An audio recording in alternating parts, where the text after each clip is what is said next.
ప్రాతకాల ప్రార్థన ప్రారంభించుకుందాం. పిల్లరా, ప్రార్థన చేసుకుందాం. నిత్యశూరుడా, న్యాయవంతుడా యేసయ్యా, మీ స్తోత్రాలు.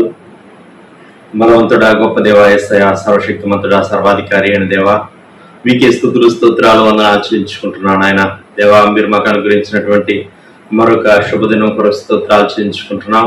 దేవా మరి తండ్రి, మీ పేరు పెట్టబడినటువంటి జనులంగా దేవా మరి తండ్రి నాయన వేకువజామున మీ వైపు చూడడానికి మాకు ఇస్తున్నటువంటి గొప్ప ఆధిక్యత కొరకు స్తోత్రాలు, గొప్ప భాగ్యం కొరకు మీకు వందనాలు చెల్లించుకుంటున్నాం.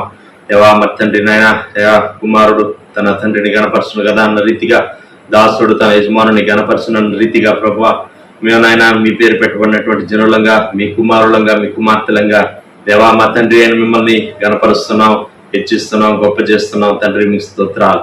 దేవా మరి తండ్రి, దాసుడు తన యజమానుని వైపు కన్నులెత్తినట్లుగా దేవా ప్రభా మరి తండ్రి నాయన మమ్మల్ని మేము తగ్గించుకొని మీ వైపు మా కన్నులెత్తుతున్నాం, మీ వైపు మేము చూస్తున్నాం. తండ్రి మీ స్తోత్రాలు ఆచరించుకుంటున్నాం. దేవా ఇదిగో ప్రభా, మేము పాడుకునే పాటను మా కొరకు దీవించండి, ఆశ్రయించండి. మా స్తుతుల మీద మీరు ఆశీర్వాదం అయి ఉండమని ప్రార్థన చేస్తున్నాం. మీ స్తోత్రాలు నాయన. దేవా మీరు మా జీవితంలో దేవా అనేకమైనటువంటి మేలులు ఉపకారములు చేస్తూ ఉండగా, దేవా నూతన దినంలోకి దేవా చక్కగా మీరు మమ్మల్ని ప్రవేశపెడుతూ ఉండగా దేవా మరి తండ్రి నాయన మరి ఇదిగో వేకువజామున మిమ్మల్ని స్తుతిస్తున్నాం, గణపరుస్తున్నాం, హెచ్చిస్తున్నాం. తండ్రి మీ స్తోత్రాలు. అలాగే మరి తండ్రి ప్రభా 91వ కీర్తన దేవా మరి తండ్రి ఆయా కీర్తనలో ఉండేటువంటి వాగ్దానాలు ఎత్తిపట్టి మేము చదువుకునే సమయం అంతటిని కూడా మా కొరకు దీవించండి, ఆశీర్వదించమని ప్రార్థన చేస్తున్నాం. మీ స్తోత్రాలు. దేవా మరి తండ్రి విశ్వాసంతో నిరీక్షణతో దేవా మేము చదువుకుంటూ ఉండగా దేవా నమ్ముట నీ వలన అయితే నమ్మువానికి సమస్తమే సాధ్యము అనే రీతిగా ప్రభా మరి తండ్రి మీ వాక్కులు వాగ్దానాలు ప్రభా అవి మా పట్ల నెరవేర్చబడడానికి దేవా అది సాధ్యమని మేము నమ్ముతూ విశ్వాసంతో చదువుకుంటూ ఉండగా గొప్పగా మా పక్షంగా, మా కుటుంబీకుల పక్షంగా, సంఘ పక్షంగా మీరు గొప్పగా నెరవేర్చి దీవించమని ప్రార్థన చేస్తున్నాం. మీ స్తోత్రాలు. దేవార్థనలు ఏకీవించే ప్రతి వ్యక్తి కొరకు, ప్రతి కుటుంబం కొరకు స్తోత్రాలు వందనాలు చెల్లించుకుంటూ మీ ఆత్మశక్తి బలంతో మమ్మల్ని అందరినీ నింపి దేవా మరి తండ్రి ఈ దినమంతటి కావాల్సినటువంటి గొప్ప దేవా మరి తండ్రి ఆత్మీయ నడిపింపు మీ సన్నిధి దేవా సమృద్ధిగా మేము సంపాదించుకోవడానికి సహాయం చేయమని యేసయ్య సర్వశక్తి కలిగిన నామములో స్తుతించి ప్రార్థన చేసి అడిగి వేడుకుంటున్నాం పరలోకపు తండ్రి. Amen, amen. సమయంలో పాట పాడి దేవుని నామాన్ని మహిమపడదాం. అటువంటి పాట వందనం యేసయ్య పాట పాడుకుందాం. వందనం యేసయ్యా, వందనం యేసయ్యా, వందనం యేసయ్యా, వందనం యేసయ్యా, వందనం యేసయ్యా, వందనం యేసయ్యా, వందనం యేసయ్యా, వందనం యేసయ్యా. నీవు చేసిన మేలకు, నీవు చూపిన కృపలకు, నీవు చేసిన మేలకు, నీవు చూపిన కృపలకు వందనం యేసయ్యా, వందనం యేసయ్యా, వందనం యేసయ్యా, వందనం యేసయ్యా. ఏ పాటి పాడనని నన్నెంతగానో ప్రేమించావు, అంచలంచలుగా హెచ్చించి నన్నెంతగానో దీవించావు. ఏ పాటి పాడనని నన్నెంతగానో ప్రేమించావు, అంచలంచలుగా హెచ్చించి నన్నెంతగానో దీవించావు. వందనం యేసయ్యా, వందనం యేసయ్యా, వందనం యేసయ్యా, వందనం యేసయ్యా. బలహీనుడనైన నన్ను నీవెంతగానో బలపరచావు. క్రీస్తు మహిమైశ్వర్యములో ప్రతి అవసరమును తీర్చును. బలహీనుడనైన నన్ను నీవెంతగానో బలపరచావు. క్రీస్తు మహిమైశ్వర్యములో ప్రతి అవసరమును తీర్చావు. వందనం యేసయ్యా, వందనం యేసయ్యా, వందనం యేసయ్యా, వందనం యేసయ్యా. నీవు చేసిన మేలకు, నీవు చూపిన కృపలకు, నీవు చేసిన మేలకు, నీవు చూపిన కృపలకు. ప్రకారంగా 91వ కీర్తన చదువుకుందాం పిల్లరా. మహోన్నతిని చాటును నివసించి వాడే సర్వశక్తి నీడను విశ్రమించువాడు. ఆయనే నాకు ఆశ్రయము, నా కోట, నేను నమ్ముకున్న నా దేవుడని నేను యెహోవాని గురించి చెబుతున్నాను. వేటకాని ఊరిలో నుండి ఆయన నిన్ను విడిపించును, నాశనకరమైన తెగులు రాకుండా నిన్ను రక్షించును. ఆయన తన రెక్కలతో నిన్ను కప్పును, ఆయన రెక్కల క్రింద నీకు ఆశ్రయం కలుగును. ఆయన సత్యము కేడెమును డాలునై ఉన్నది. రాత్రి వేళ కలుగు భయమునకైనను, పగటి వేళ ఎగురు బాణమునకైనను, చీకటిలో సంచరించు తెగులునకైనను, మధ్యాహ్నం మందు పాడుచి రోగమునకైనను నీవు భయపడుకుందువు. నీ ప్రక్కన 1000 మంది పడినను, నీ కుడి పక్కన 10,000 మంది కూలినను అపాయం నీ వద్దకు రాదు. నీవు కన్నులారా చూచుచుండగా భక్తిహీనులకు ప్రతిఫలం కలుగును. యెహోవా నీవే నా ఆశ్రయము అని నీవు మహోన్నతుడైన దేవుని నీకు నివాసస్థలముగా చేసుకుని ఉన్నావు. నీకు అపాయం ఏమీ రాదు, ఏ తెగులును నీ గుడారము సమీపించదు. నీ మార్గములన్నిటిలో నిన్ను కాపాడుటకు ఆయన నిన్ను గూర్చి తన దూతలుగా ఆజ్ఞాపించును. నీ పాదములకు రాయి తగలకుండా వారిని తమ చేతుల మీద ఎత్తి పట్టుకుందరు. నీవు సింహములను, నాగుపామును త్రొక్కెదవు, కొదమ సింహములను, భుజంగములను అనగద్రొక్కెదవు. అతను నన్ను ప్రేమించున్నాడు గనుక నేను అతన్ని తప్పించదను. అతను నా నామం ఎరిగిన వాడు గనుక నేను అతన్ని గనపరచెదను. అతడు నాకు మొరపెట్టగా నేను అతనికి ఉత్తరం ఇచ్చేదను. శ్రమలో నేను అతనికి తోడై ఉండేదను. అతను విడిపించి అతన్ని గొప్ప చేసేదను. దీర్ఘాయు చేత అతన్ని తృప్తిపరచెదను. నా రక్షణ అతనికి చూపించేదను. ఆమేన్. ప్రకటన గ్రంథం 19వ అధ్యాయం 9వ వచనం చదువుకుందాం. Revelation chapter 19 verse 9. మరియు అతడు నాతో ఇలాగూ చెప్పాను, గొర్రెపిల్ల పెండ్లి విందుకు పిలువబడిన వారు ధన్యులని వ్రాయుము. మరియు ఈ మాటలు దేవుని యథార్థమైన మాటలని నాతో చెప్పాను. ప్రార్థన. పరిశుద్ధ ప్రభువా, గొప్ప దేవా, మీకు వందనములు, స్తోత్రములు, స్తుతులు, నమస్కారము.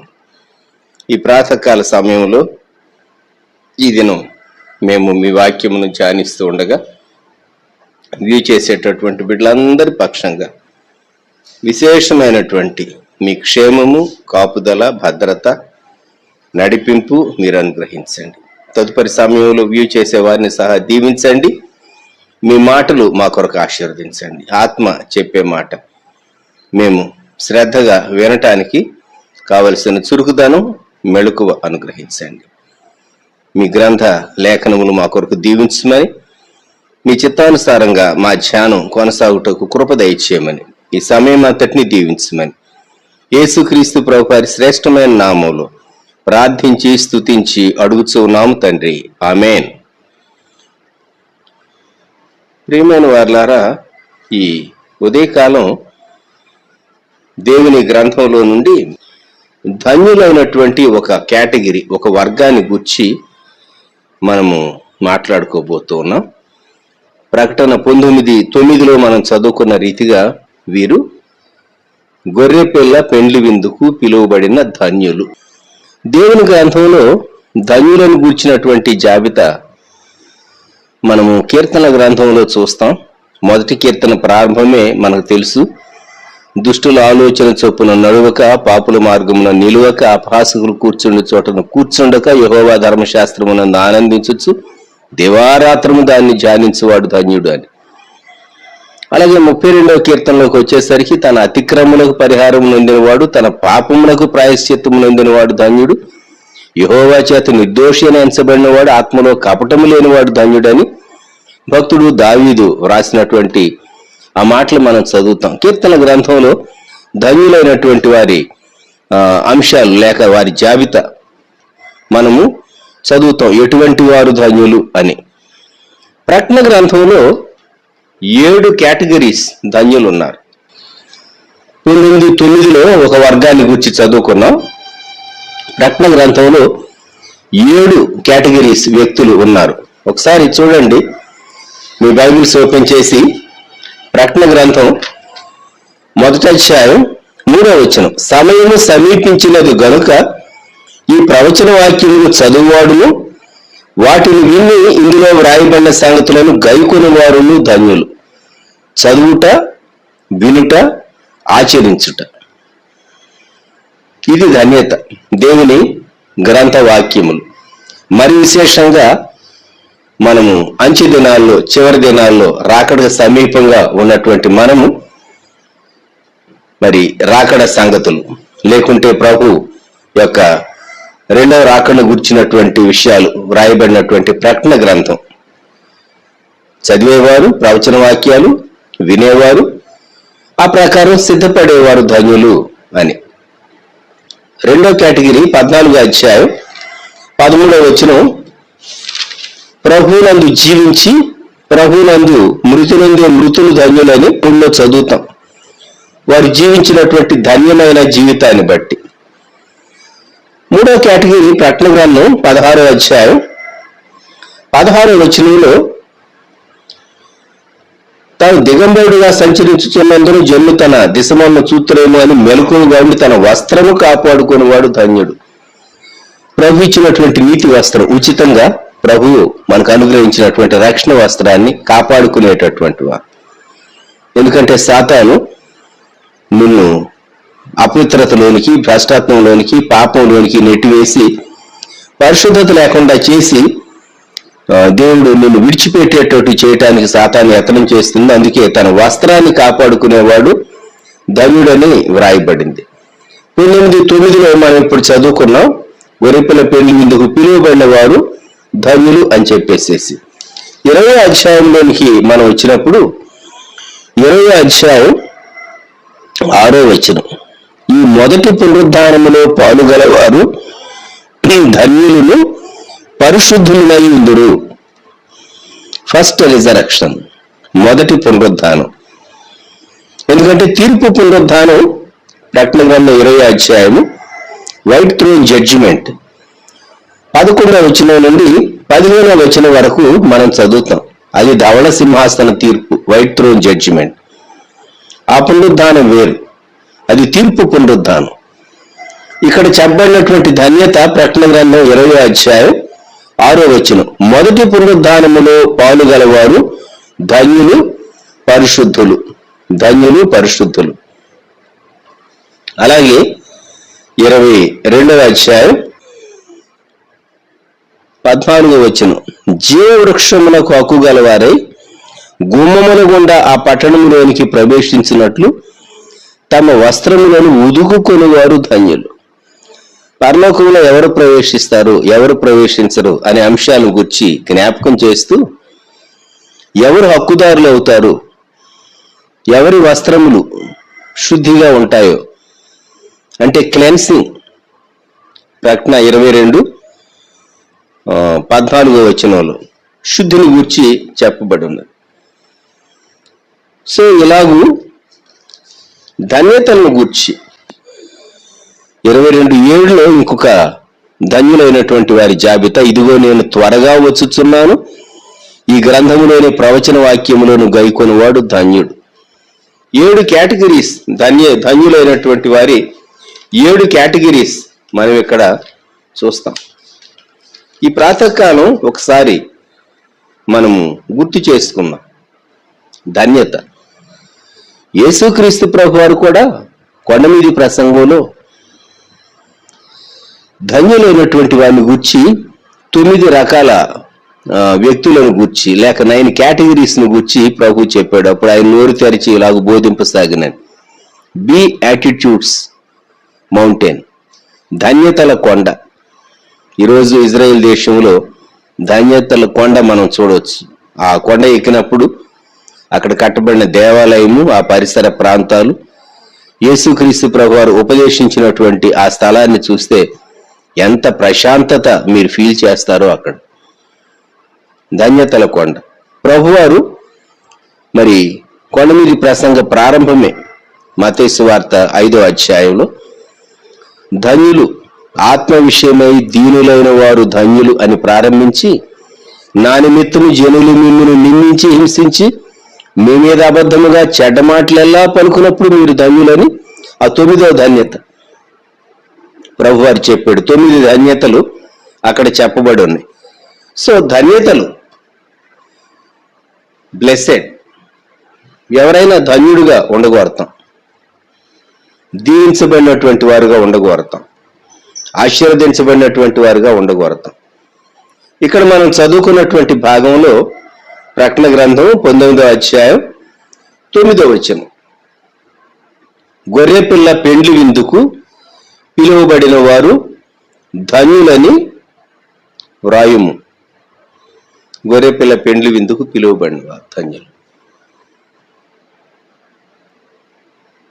మన దేశంలో చాలా గొప్ప వ్యక్తులు ఈ కరోనాకు ముందు కాలంలో వారి కుటుంబాల్లో వివాహాలు జరిగితే మీడియాలో నేను చదివిన వార్త చెప్తాను.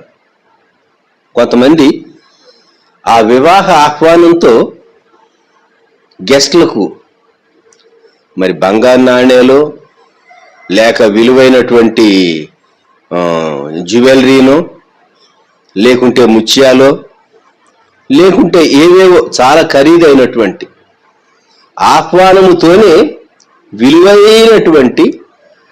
విలువైనటువంటి వస్తువు ఆ ఇన్విటేషన్తో పాటు ఆహ్వానితులందరికీ వారికి కలిగినటువంటి ధనము కొలది లేక స్టేటస్ కొలది లేక సమృద్ధి కొలది డబ్బు కొలది ఆహ్వానితులను వారు ఆహ్వానించేటప్పుడు ఆ వెల్కమే, ఇన్విటేషనే చాలా గ్రాండ్గా జరిగించినటువంటి వారు భారతదేశంలో ఉన్నారు. జ్ఞాపకం పెట్టుకుందామా. మరి ఒక పెండ్లి విందుకు పిలవటమే ధనికులైనటువంటి వారు ఒక వినూత్నమైనటువంటి విధానంలో సెలెక్టెడ్ లిస్ట్ ఆఫ్ విఐపీస్, ఇన్వైటీస్ని పిలిచేటప్పుడు వారు చాలా స్పెషల్గా పిలుస్తారు. మరి ఇక్కడ ఇది గొర్రెపిల్ల పెండ్లి విందు అని చెప్పబడి ఉన్నది. ప్రభు అయినటువంటి యేసుక్రీస్తు వారే లోకము కొరకు వధింపబడినటువంటి గొర్రెపిల్ల, మానవ పాప ప్రాయశ్చిత్తము కొరకు వధింపబడినటువంటి దేవుని గొర్రెపిల్ల.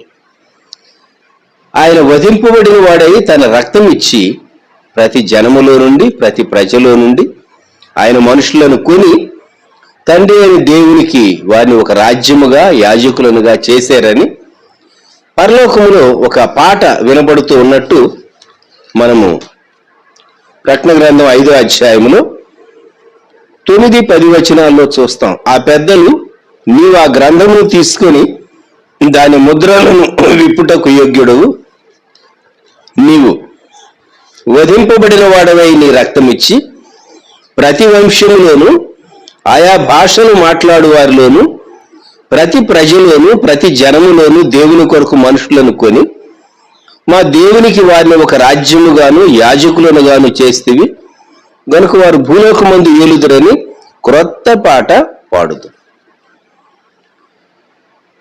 యేసుక్రీస్తు ప్రభు వధింపబడినటువంటి రక్షకుడు. ఆయన మన పాపముల కొరకు వధించబడినటువంటి రక్షకుడు. అందుకే గొర్రెపిల్ల వివాహోత్సవ సమయం, వధింపబడినటువంటి గొర్రెపిల్ల యొక్క పెండ్లి సమయం. ఎవరి కొరకైతే ప్రభు ప్రాణం పెట్టాడో ఆ సంఘాన్ని గూర్చి, ఆ సంఘాన్ని ప్రభువు స్వీకరించేటటువంటి ఆ పెండ్లి విందు మనము జ్ఞాపకం చేయబడుతున్నాం. ఆ పెండ్లి విందుకు పిలువబడిన వారు ధన్యులని. యూదులు తమ వివాహాన్ని ఎలాగూ జరిగిస్తారు అనే అంశాన్ని గురించి చాలా సంవత్సరాల క్రితం నేను ఒక ఎన్సైక్లోపీడియాలో చదివాను. ఒక బైబిల్ ఎన్సైక్లోపీడియాలో అభిజ్ఞాన సర్వస్వంలో యూదుల యొక్క వివాహం ఎలా ఉంటుంది, క్రిస్టియన్ వెడ్డింగ్ ఎలా ఉంటుందో మనందరికీ తెలుసు. ఆ ప్రొసీజర్ తెలుసు. యాజకులు లేక దైవజనులు, పెళ్లి కుమారుడు పెళ్లి కుమార్తె, ఇరువైపుల తల్లిదండ్రులు, బంధువులు, అలాగే పెళ్లి ప్రమాణాలు, ఈ విషయాలన్నీ చాలా గంభీరంగా క్రిస్టియన్ మ్యారేజ్ సాలమనైజేషన్ చాలా గ్రాండ్గా ఉంటుంది అని మనకు తెలుసు. మరి యూదుల యొక్క వివాహం ఎలా ఉంటుంది? పురాతన కాలంలో కానీ మరి ఆయా కాలాల్లో జూయిష్ వెడ్డింగ్ సెరిమనీ ఎలా ఉంటుంది అని దానిని గూర్చి ఎన్సైక్లోపీడియా చదివినప్పుడు నాకు చాలా ఆశ్చర్యం అనిపించింది. ఎందుకు అంటే యూదుల యొక్క వివాహంలో ప్రధానము చేయబడుట బెట్రోతల్ అనేది చాలా ప్రాముఖ్యమైనది. మొదట బెట్రోతల్తో వారి వివాహానికి సంబంధించినటువంటి ప్రాసెస్ చాలా ముందుగా ప్రారంభమవుతుంది. బెట్రోతల్లో ఇరువురి సమ్మతి లేక వారికి సంబంధించినటువంటి వారందరూ కలిసి కానీ కనీసం 2 సాక్షులు ఉండాలి. ఆ బెట్రోతలకు ప్రధానానికి మినిమం సాక్షులు, అబ్బాయి అమ్మాయి కాకుండా 2 సాక్షులు ఉంటారు.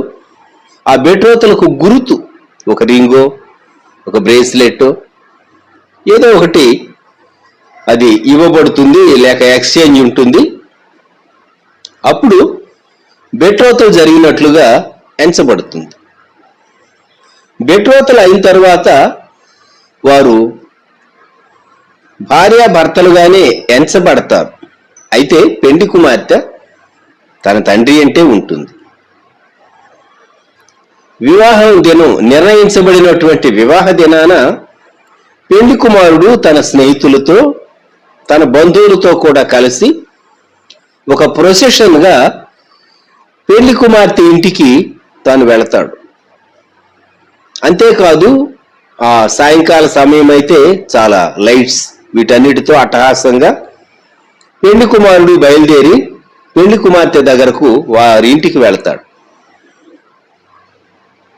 పూర్వకాలంలో ఒకప్పుడు కట్నము, ఓలి అవన్నీ ఉండేవి. వాటిని గురించి మనం ఇప్పుడు మాట్లాడుకో. ఓల్డ్ టెస్టిమెంట్లో ఆ పద్ధతులు కొన్ని ఉండేవి. పెళ్లి కుమార్తె ఇంటికి పెళ్లి కుమారుడు తన బంధువులు తన ఇంటి వారితో వెళ్ళిన తర్వాత పెళ్లి కుమార్తె ముఖం మీద వేయిల్ ఉంటుంది. ఆ ముసుగు పెళ్లి కుమారుడే తొలగిస్తాడు. క్రిస్టియన్ వెడ్డింగ్ లో చాలా మందికి పెళ్లి కుమార్తె ఎందుకు ముసుగు వేసుకుంటుంది అని ఒక ప్రశ్న ఉంటుంది. సమస్త జనముల ముఖములను కప్పుచూ ఉన్నటువంటి ముసుగు ప్రభు తొలగిస్తాడు పర్వతం మీదని మనం పాత నిబంధనలో చదువుతాం. ఆయన సంఘవధువును సిద్ధపరిచాడు. సంఘం యేసుక్రీస్తు ప్రభు యొక్క రక్తము చేత, వాక్యము చేత, ఆత్మ చేత శుద్ధి నుండి ప్రభు కొరకు యోగ్యమైనటువంటి పెళ్లి కుమార్తెగా సంఘవధువు సిద్ధపరచబడుచున్నది. కనుక పెళ్లి సమయం వచ్చినప్పుడు ఆయనే ఆ ముసుగును తొలగిస్తాడు. Then you can see the beauty of the church. సంఘం యొక్క సౌందర్యాన్ని అప్పుడు మనం చూడవచ్చు. సంఘం యొక్క సౌందర్యాన్ని చూడవచ్చు. ఇప్పుడు ముసుగు తొలగించిన తరువాత పెండి కుమార్తెను తీసుకొని పెండి కుమారుడు తన ఇంటికి వచ్చి వేస్తాడు.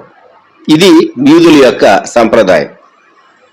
తన ఇంటికి వచ్చిన తర్వాత మూడో భాగం ఏమిటి అంటే వివాహంలో పెండ్లి విందు ఏర్పాటు చేయబడి ఉంటుంది. అప్పటికే పెండ్లి విందు అనేది యూదుల యొక్క వివాహంలో ఆఖరు భాగం, ప్రాముఖ్యమైనటువంటి భాగం పెండ్లి విందు. ఆ పెండ్లి విందులో పిలువబడినటువంటి వారందరూ పాలు పొందుతారు, గెస్టులందరూ పాలు పొందుతారు. దానితో పెండ్లి కార్యక్రమం పూర్తయినట్టు లెక్క.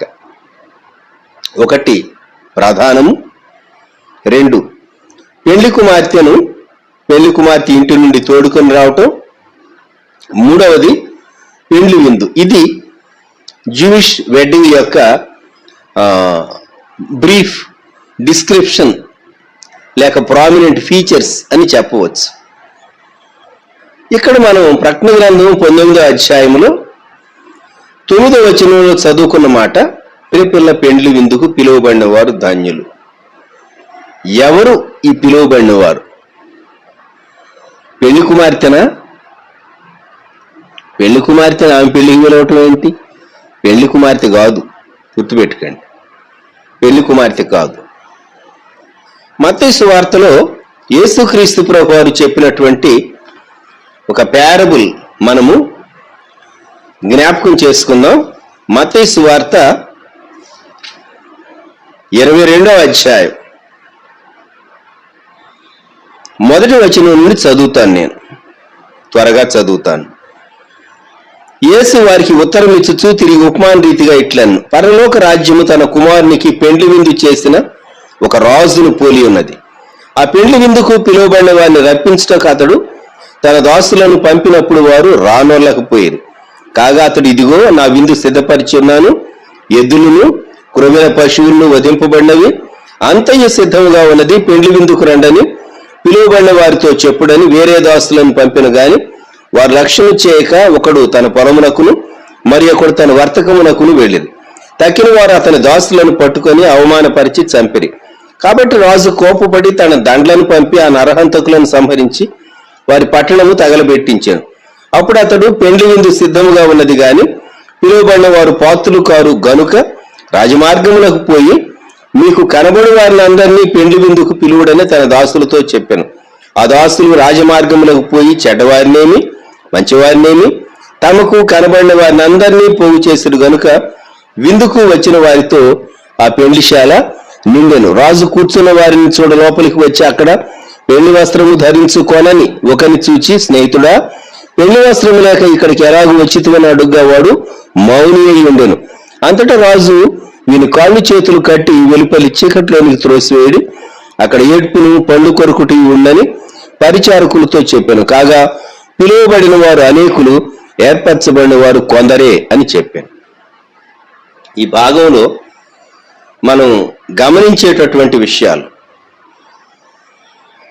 ఆహ్వానం, పెండ్లి విందుకు అనేక మందికి ఆహ్వానం వెళ్ళింది. భూ దిగంత నివాసులారా నా వైపు చూచి రక్షణ, భూమి యొక్క దిక్కులన్నిట్లో, దిక్ ప్లస్ అంతము దిగంతము, భూమి యొక్క అన్ని దిక్కుల్లో ఉన్నటువంటి వారులారా, యేసుక్రీస్తు ప్రభు యొక్క రక్షణ ఆహ్వానం లోకంలో ఉన్నటువంటి అన్ని దేశాలు, అన్ని ప్రాంతాలు, అన్ని భాషలు మాట్లాడేటటువంటి వారికి దేవుడు అనుగ్రహిస్తూ ఉన్నాడు. అయితే చాలా మంది దాన్ని నిర్లక్ష్యం చేస్తూ ఉన్నారు. మొదట ఏర్పాటు జనాంగం యూదులు, వారు తిరస్కరించారు, అన్యులకు వెళ్ళిపోయింది. ఇప్పుడు అన్యులేమి యూదులేమి అందరూ, ఎవరైనా సరే. మత్తయి 22:9, మీకు కనబడు వారిని అందరినీ పెండ్లి విందుకు పిలువడని తన దాసులతో చెప్పాను. ఎంత గొప్ప కృపండి. సాధారణంగా పెండ్లి విందు అనగానే గెస్టులు, నంబరు, ఫుడ్ ప్రిపరేషను, ఈ క్యాలిక్యులేషన్స్ చాలా ఉంటాయి. కానీ యేసుక్రీస్తు ప్రభు రక్తం ప్రతి పాపిని శుద్ధి చేయటానికి చాలింది. ఆయన మనందరి కొరకు ఆయన సిద్ధపరిచినటువంటి ఆ విందు చాలా శ్రేష్టమైంది. సహవాస విందు చాలా గొప్పది. అయితే షరతు ఏమిటి అంటే, మనము మత్తయి సువార్త 22వ అధ్యాయంలో మనం గ్రహించేటటువంటి షరతు, పెండ్లి హాలుకు ఎంటర్ అయ్యేటప్పుడు, విందు హాలుకు ఎంటర్ అయ్యేటప్పుడు ఉచితముగా వారికి ఒక వస్త్రం ఇవ్వబడుతుంది. ఆ వస్త్రం వేసుకుని వారు పెళ్లిశాలలో ప్రవేశించాలి. వారి బట్టల పైన ఇంకొక వస్త్రాన్ని, ఇంకొక కవర్ లాంటిది, అంటే ఇంకొక అంగీ లాంటిది అనుకుందాం, వారు వేసుకుని అప్పుడు విందుశాలలో ప్రవేశించాలి. అది డ్రెస్ కోడ్ అన్నమాట. Dress code. ఇది ఏమి పెళ్లి వస్త్రము అంటే యేసుక్రీస్తు ప్రభు అనుగ్రహించేటటువంటి నీతి వస్త్రము, రక్షణ వస్త్రము.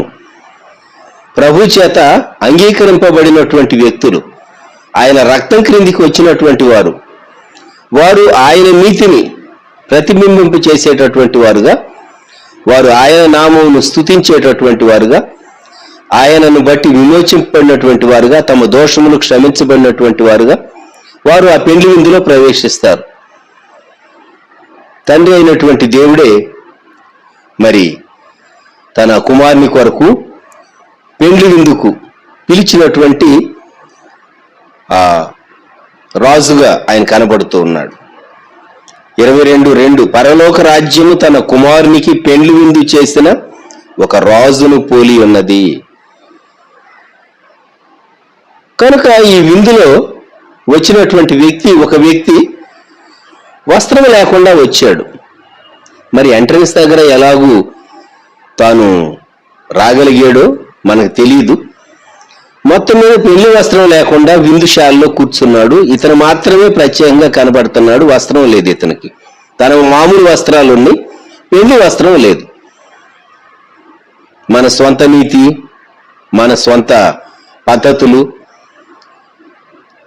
యేసుక్రీస్తు ప్రభు యొక్క రాజ్యమునకు హక్కుదారులు, వారసులుగా ఎవరిని చేయు. అనేక దేశాల్లో వారి వారి ఇజమ్స్ వారికి ఉన్నాయి.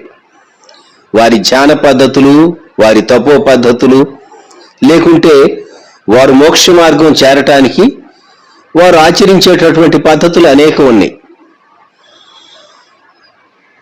అయితే ప్రభు అయినటువంటి యేసుక్రీస్తు ఆయన ఏర్పరిచినటువంటి పరలోక రాజ్యమును సమీపించడానికి మాత్రం యేసుక్రీస్తు ప్రభు రక్తము మాత్రమే సాధనము, మార్గము, నా ద్వారానే తప్ప అని ప్రభు చాలా తేటగా చెప్పాడు. పరలోక రాజ్యాన్ని చూడలేడు, పరలోక రాజ్యంలో ప్రవేశింపలేడు. యేసుక్రీస్తు ప్రభువే, ఆయనే మార్గము, ఆయనే సత్యము, ఆయనే జీవం. పెళ్లి వస్త్రం లేకుండా విందులో కూర్చున్నటువంటి వ్యక్తిని వెలుపలి చీకటిలోనికి పారవేశారు. నా భక్తి, నా నియమబద్ధమైనటువంటి జీవితం యేసుక్రీస్తు ప్రభువుతో సంబంధం లేకుండా, నా నిష్ట లేకుంటే నేను చేసే ధర్మకార్యాలు, పుణ్యకార్యాలు, అవి ఇవి ఎన్నెన్నో మానవుడు ఏకరువు పెట్టొచ్చు.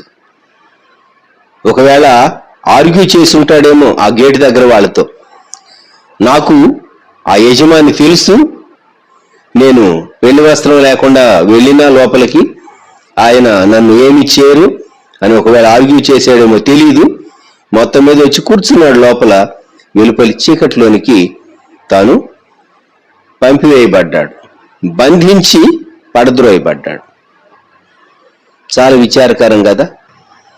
ఇప్పుడు పెళ్లి విందుకు పిలువబడినటువంటి వీరు ఎవరు? ఇది మన ప్రశ్న. పెళ్లి కుమారుడు ఉన్నాడు, పెళ్లి కుమార్తె ఉన్నది. పెళ్లి కుమారుడు, పెళ్లి కుమార్తె ఉన్నారు. పెళ్లి విందుకు పిలువబడినటువంటి వారు ఉన్నారు. నేను మీకు ఇదను, నేను చెప్పబోయేటటువంటి సందేశం కొంచెం మీకు ఆశ్చర్యాన్ని రేకెత్తించవచ్చు. జాగ్రత్తగా గమనించండి, జాగ్రత్తగా వినండి. యేసుక్రీస్తు ప్రభు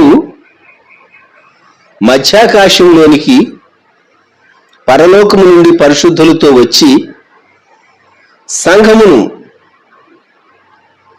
ఆయన తీసుకొని వెళ్ళిన తరువాత 7 ఏళ్ల శ్రమలు ప్రారంభమవుతాయని ఈ ప్రకటన గ్రంథంలో శ్రమలను గూర్చి, విప్పబడినటువంటి ముద్రలను గూర్చి ప్రకటన గ్రంథం 6వ అధ్యాయంలో నుండి మనం చదవటం ప్రారంభిస్తాం. అనేక మంది ప్రకటన గ్రంథాన్ని గూర్చి ఎంతో విన్నారు, క్షుణ్ణంగా చదివారు, వారి సందేహాలు చాలా మంది తీర్చుకున్నారు. ఎంతో మంది దైవజనులు సహా ప్రకటన గ్రంథాన్ని గురించినటువంటి అనేక విషయాలు మాట్లాడుతూ వచ్చారు. ఇప్పుడు మనం 7 ఏళ్ల శ్రమలను గురించి మాట్లాడుకుంటూ ఉన్నాం. కొందరు విడువబడతారు, రాకడలో ఎత్తబడకుండా కొందరు విడువబడతారు. విడువబడినటువంటి వారి సంగతి ఏమిటి? ప్రకటన గ్రంథం 6వ అధ్యాయంలో ముద్రలు విప్పబడుతూ ఉండగా భూమి మీద కొన్ని సంభవాలు సంభవిస్తాయి. ప్రకటన 6వ అధ్యాయంలో 6వ ముద్ర విప్పే వరకు జరిగేటటువంటి విషయాలు వ్రాయబడి ఉన్నాయి. మనం ప్రకటన గ్రంథం 7వ అధ్యాయం వచ్చేసరికి ముద్రించబడినటువంటి యూదుల యొక్క లెక్క.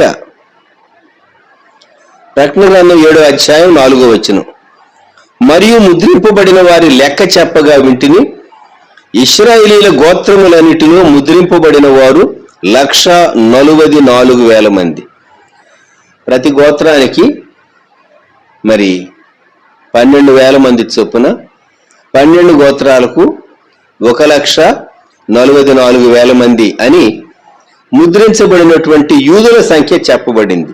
ఈ యూదులు కాక ప్రకటన గ్రంథం 7వ అధ్యాయం 9వ వచనం, అటు తరువాత నేను చూడగా ఇదిగో ప్రతి జనములో నుండి, ప్రతి వంశములో నుండి, ప్రజలలో నుండి, ఆయా భాషలు మాట్లాడువారిలో నుండి వచ్చి ఎవడునూ లెక్కింపజాలని ఒక గొప్ప సమూహము కనబడెను. వారు తెల్లని వస్త్రములు ధరించుకున్న వారై ఖర్జూరపు మట్టలు చేత పట్టుకొని సింహాసనం ఎదుటను గొర్రెపిల్ల ఎదుటను నిలువబడి, సింహాసనాసీనుడైన మా దేవునికిని గొర్రెపిల్లకును మా రక్షణకై స్తోత్రమని మహాశబ్దముతో ఎలుగెత్తి చెప్పిరి.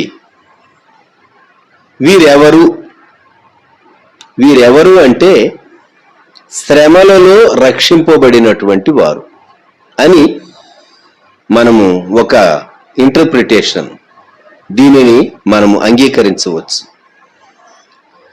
ఎందుకు అంటే 2 కారణాలు. యోహాను అడిగాడు 13వ వచనంలో, తెల్లని వస్త్రములు ధరించుకున్న వీరెవరు, ఎక్కడ నుండి వచ్చిరని నన్ను అడిగాను. ఆ పెద్దలలో ఒకరు యోహాను అడిగారు. యోహానుకు తెలీదు, ఆ పెద్దే జవాబు చెప్పాలి. కానీ యోహాను అడిగేటట్లు చేయటం కొరకు యోహానుకు ప్రశ్న వేయబడింది. అందుకు యోహాను అన్నాడు 14వ వచనంలో, అందుకు నేను అయ్యా నీకే తెలియననగా. ఇక్కడ 11, 12 వచనాల్లో దేవదూతలందరూ సింహాసనం చుట్టూను, పెద్దల చుట్టూను, ఆ 4 జీవుల చుట్టూను నిలవబడి ఉండిరి. చాలా మనోహరమైనటువంటి దృశ్యాన్ని భక్తుడు యోహాను చూస్తూ ఉన్నాడు.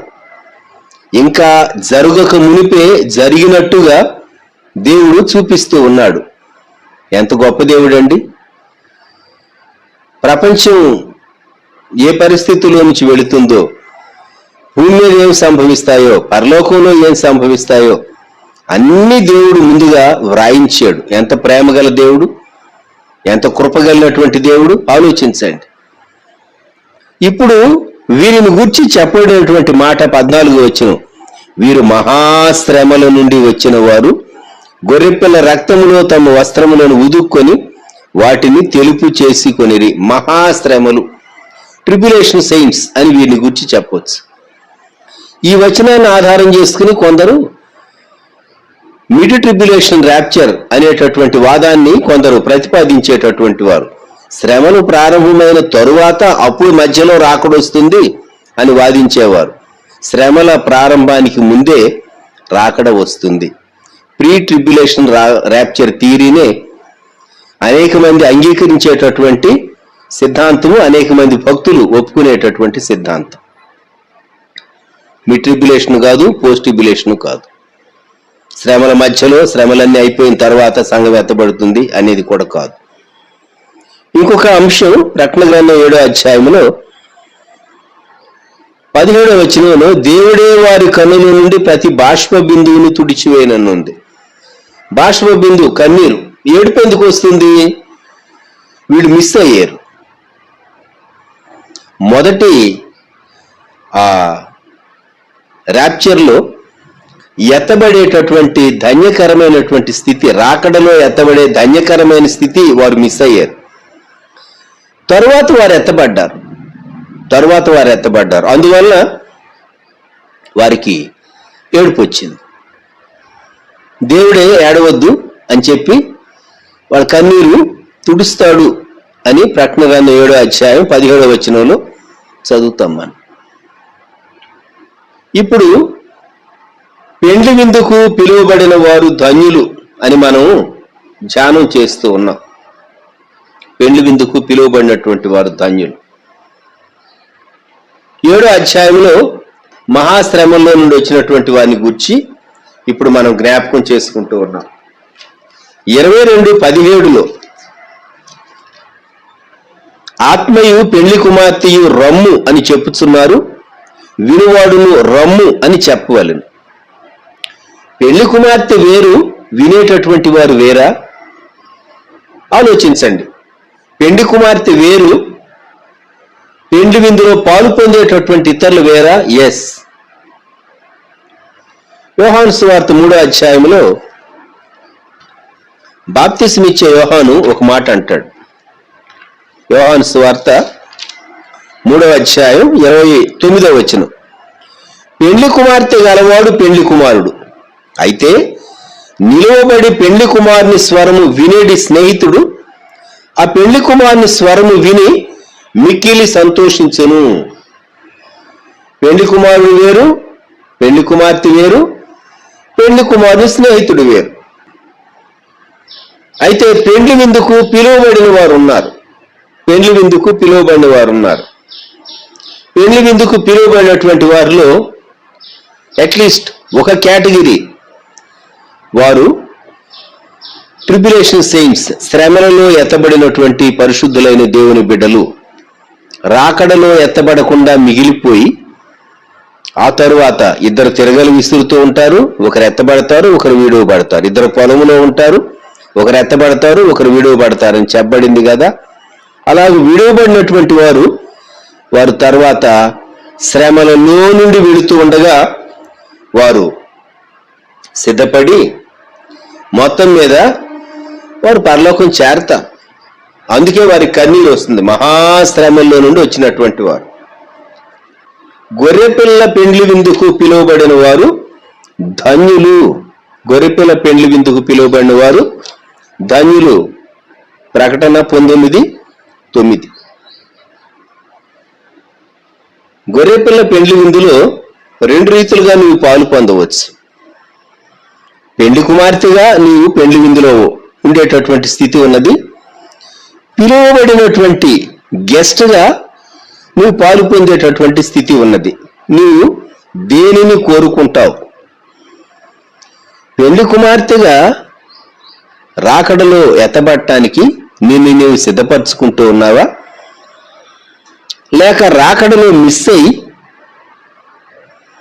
శ్రమలలో సరిచేసుకుని జీవితాన్ని మొత్తం మీద దేవుని కృపను బట్టి పరలోకం చేరి మహాశ్రమంలో నుండి వచ్చినటువంటి వారు అని సర్టిఫికేట్ పరలోకంలో ఏడుస్తూ ఉంటారు వీళ్ళు. యేసు ప్రభు వచ్చి వాళ్ళ కన్నీరు తుడుస్తాడు. దేవుడే వారి కన్నుల నుండి ప్రతి బాష్ప బిందువును తుడిచివేయును. ఈ కేటగిరీలో నువ్వు చేరతావా? సంఘటన జ్ఞాపకం వస్తుంది. బిఏ చదివేటటువంటి కాలంలో ఏసీ కాలేజ్ స్టూడెంట్గా నేను హయ్యర్ హాల్ అనేటటువంటి హాస్టల్లో ఉండేవాడిని. John Christian Frederick Heyer, Lutheran missionary వారి పేరు పైన పెట్టబడినటువంటి హాస్టల్ అది. మా వింగులో ఒకరు తలుపు తీసి ఎగ్జామ్కి సిద్ధపడి బయలుదేరుతున్నట్టు అలికిడి లేదు. ఒక్కొక్క వింగులో ఒక 10 రూమ్స్ కనిపించేవి. ఒక్కొక్క వైపు కనీసం 15, 20 లేకుంటే చాలా చాలా గదులు, సింగిల్ రూమ్స్ అవన్నీ. మా బ్యాచ్మేట్, తన పేరు కోటేశ్వరరావు. మేమందరం సిద్ధపడుతూ ఉన్నాం ఒక ప్రక్క కాలేజీకి వెళ్ళటానికి, ఎగ్జామ్కి వెళ్ళటానికి. అతను రూమ్ తీసినట్టు లేదు, అలికిడి లేదు, ఏ విధమైనటువంటి చప్పుడు లేదు. తన ఫ్రెండ్ ఎవరో వెళ్ళి ఆ రూమ్ నాక్ చేశాడు. నాక్ చేసి, కోటేశ్వరరావు ఏంటి లేచావా, సిద్ధపడ్డావా, పరీక్షకు వెళ్ళాలి కదా, ఈరోజు ఎగ్జామ్ కదా అంటే ఆయన లోపల నుండి చెప్తా ఉన్నాడు, నేను మార్చికి కాదు సిద్ధపడేది, నేను సెప్టెంబర్లో నన్ను లేపు అంటా ఉన్నాడు. విన్నారా? అంటే అప్పటి వరకు రోజు నిద్రపోతూనే ఉంటాడా? మార్చిలో కాదు, ఇప్పుడు కాదు నన్ను లేపాల్సింది, సెప్టెంబర్ పరీక్షలకు నన్ను లేపు అంటున్నాడు అని చెప్పేసేసి మళ్ళా కామ్ అయిపోయాడు. రాకడ ప్రార్థన, రాకడ స్తుతి, రాకడ కొరకు కనిపెట్టుట, రాకడ కొరకు సువార్త ప్రకటించుట, రాకడ స్తుతులు చేసేటటువంటి వారుగా రాకడ సిద్ధపాటే వేరు, పెళ్లి కుమార్తె సిద్ధపాటు వేరు. అది మనందరికీ తెలిసిన విషయం. పెళ్లి కుమార్తె పెళ్లికి వెళ్ళేటటువంటి వారు పెళ్లి కుమార్తె వలె మీరు సిద్ధపడవలసిన అవసరం లేదు కదా. పెళ్లి కుమార్తె వరుస అది శ్రేష్టమైనది. రాకడలో ఎత్తబట్టం, ర్యాప్చర్, అది శ్రేష్టమైనటువంటి వరుస.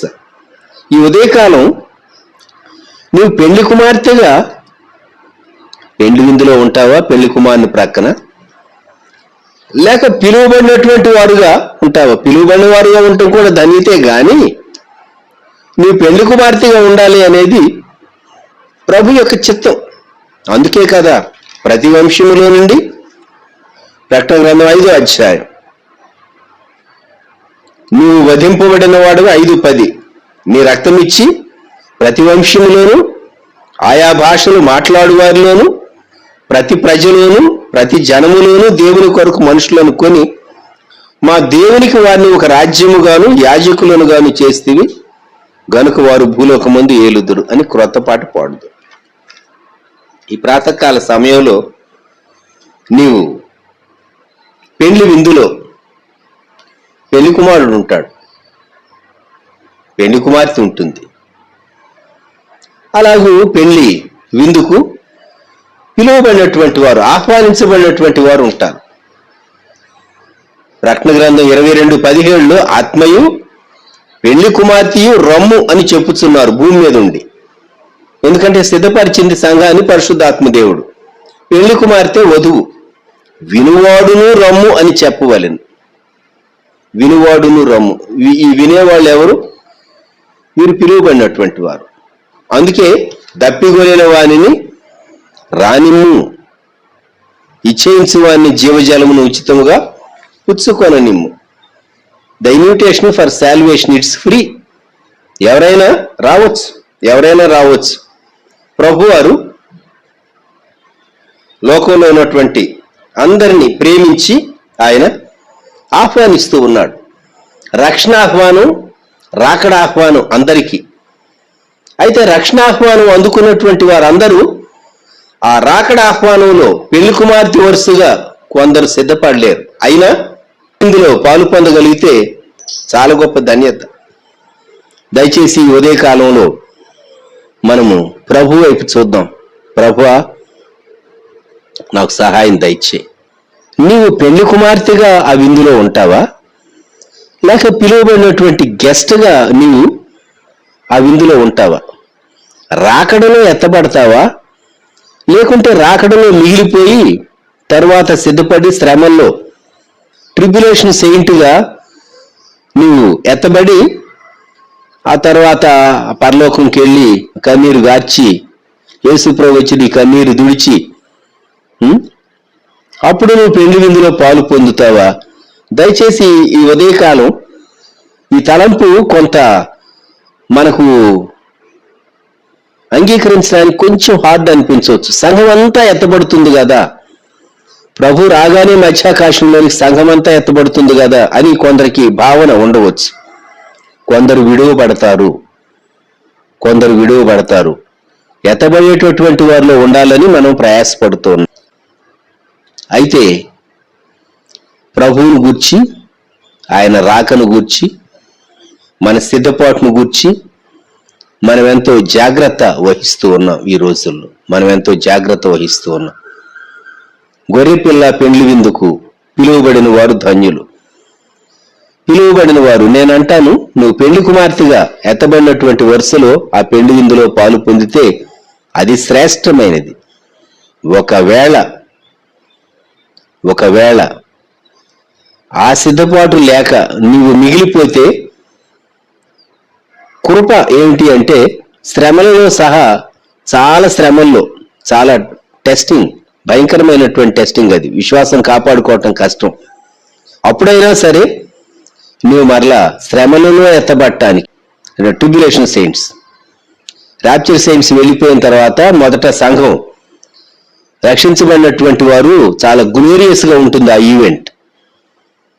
వారు ఎత్తబడిన తర్వాత మిగిలినటువంటి వారు, అవునా సంఘం ఎత్తబడిందా, చాలా షాకింగ్ గా ఉంటుంది. ప్రపంచంలో ఇప్పుడు మనం చూసేటటువంటి దుస్థితికి ఎన్నో రెట్లు మించినటువంటి దుస్థితి సంభవిస్తుంది. 7 ఏళ్ల శ్రమ కాలంలో శ్రమలలో ఎత్తబడేటటువంటి సెయింట్స్, రాప్చర్ సెయింట్స్ అని పిలువబడుతూ ఉంటారు. అలాగైనా కూడాను పెళ్లి విందులో పాలు పొందేటటువంటి కృప దేవుడిస్తాడు. గొర్రెపిల్ల పెళ్లి విందులో ఉండటానికి ఆ ధన్యత ప్రభు మనకు అనుగ్రహించునుగాక. ఆయన మన కొరకు సిలువలో ప్రాణము పెట్టిన ప్రాణప్రియుడు. ప్రార్థన చేసుకుందాం. ప్రేమగల మా తండ్రి, పరిశుద్ధ ప్రభువా, గొప్ప దేవా, మా రక్షక, మహోన్నతుడా, సజీవుడా, మీకు వందనములు, స్తుతులు, స్తోత్రములు. ఈ ప్రాతకాల సమయంలో గొర్రెపిల్ల పెండ్లి విందును గురించి మేము జ్ఞాపకం చేసుకుంటూ ఉన్నాం. లోకంలో ఈ శ్రమలు, ఈ కష్టాలు, ఈ వ్యాధులు, ఈ బాధలు ఇవన్నీ తలంచుకున్నప్పుడు మాకు నిరాశే గాని మీరు చక్కని శ్రేష్టమైనటువంటి నిత్య నివాసం సంఘం కొరకు మీరు సిద్ధం చేశారనే తలంపు మాకెంతో ఆదరణ, మాకెంతో హాయి, మాకెంతో సంతోషం. సంఘాన్ని మీరు మధ్యాకాశంలోనికి మీరు ఆకర్షించి మీరు పరలోకంలోనికి తీసుకుని వెళ్ళబోతూ ఉన్నారు. మీరు అక్కడ అతి సమీపంగా ఉంటూ ఉన్నది. మా చుట్టూ ఉన్నటువంటి సంభవాలు ఇవే మాకు గుర్తు చేస్తూ ఉన్నాయి. గొర్రెపిల్ల పెండ్లి విందుకు పిలువబడిన వారు ధన్యులని మీ గ్రంథం సెలవిస్తూ ఉండగా, రాకడలో ఎత్తబడే, ఒకవేళ ఏ పరిస్థితుల్లో విడువబడితే శ్రమలలోనైనా ఎత్తబడి పెండ్లి విందులో పాలు పొందేటటువంటి కృప వినేటటువంటి వారికి మీరు అనుగ్రహించండి. మా ఆయుష్కాలం మీ చేతిలో ఉన్నది. అలాగే తండ్రి నిర్ణయించినటువంటి రాకడ సమయం అది తండ్రికి మాత్రమే తెలుసని మీ లేఖన భాగం సెలవిస్తూ ఉండగా, మేము సిద్ధపాటు కలిగి మీ రాకడను అపేక్షించే వారంగా, గొర్రెపిల్ల రక్తము చేత విమోచించబడిన వారంగా, నీతి వస్త్రము, పెండ్లి వస్త్రము కలిగినటువంటి వారంగా మేము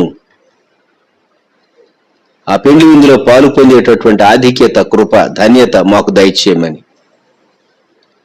మా రక్షకుడు, మా ప్రభు, విమోచకుడు మా కొరకు శిలువలో ప్రాణం పెట్టి తిరిగి లేచి సంఘమును మహిమతో రెండో మారు పరలోకమునకు తీసుకుని వెళ్ళటకు సిద్ధపడుచున్నటువంటి పరలోక పెళ్లి కుమారుడైన యేసుక్రీస్తు ప్రభు వారి శ్రేష్టమైన నామములో ప్రార్థించి స్తుతించి వేడుచు ఉన్నాము తండ్రి. ఆమెన్. మన ప్రభు అయిన యేసుక్రీస్తు వారి కృప, తండ్రి అయిన దేవుని ప్రేమ, పరిశుద్ధాత్ముని అన్యోన్య సహవాసం సదాకాలం సంఘమునకు తోడై ఉండును గాక. ఆమెన్.